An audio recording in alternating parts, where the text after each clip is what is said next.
Assalamu alaikum wa rahmatullahi wa barakatuh. Welcome back to Prayers of the Pious.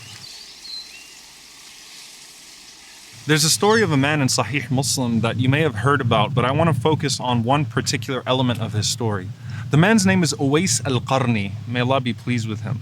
And this was a man that the Prophet, peace be upon him, spoke about, though he never met him. And he told the companions, if you ever meet this man, then you should ask him to ask Allah to seek forgiveness for you because of his closeness with Allah subhanahu wa ta'ala. And he gave some descriptions about Üveys radiallahu ta'ala anhu. So Umar ibn al-Khattab, every single year as people would come from Hajj, he would ask the caravans, particularly from Yemen, is this man Üveys amongst you? Until finally he finds him and he starts to ask all of these questions about his description, where he's from, what tribe he's from, and if he is the man who the Prophet ﷺ was talking about.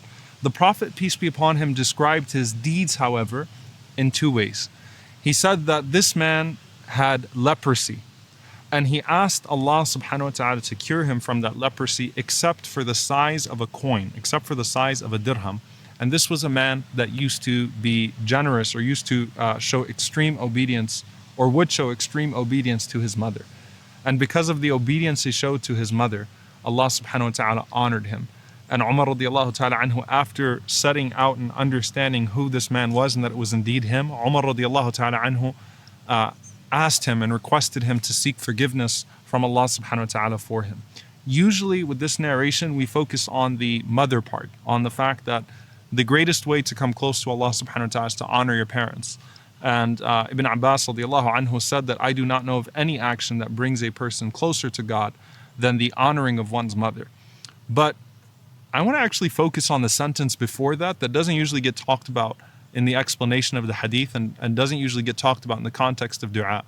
The man had leprosy and he asked Allah to cure him from leprosy. But he asked Allah to leave a dirham size, a coin size of that leprosy on him. And that's really interesting. Why do you think he would do that? He did that so that he could always remember the pain that he suffered and the need to be grateful for Allah subhanahu wa ta'ala curing him. And he wanted that to always be a reminder for him. And that's a very powerful example of character that many times we call upon Allah in our desperation, we ask Allah to remove that hardship from us.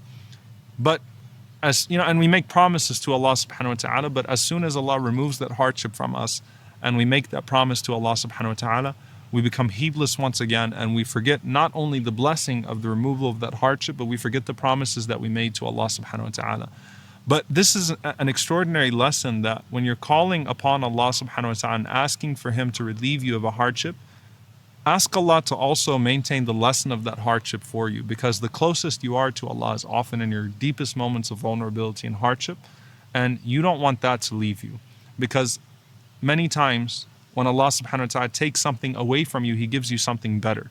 And the greatest thing that Allah can give you in exchange for something you lose of this world is Himself. And that's what Üveys al-Qarni gained in his hardship, that deep relationship to Allah that he never wanted to forget, even as he wanted to be cured from that leprosy. May Allah subhanahu wa ta'ala grant us that humility. May Allah relieve us of our hardships, but not allow us to forget the lessons that we learn in our hardships. And may Allah subhanahu wa ta'ala grant us the best of this life and the next. Allahumma ameen. Jazakumullahu khairan. See you all next time, inshaAllah. Assalamu alaikum wa rahmatullahi wa barakatuh.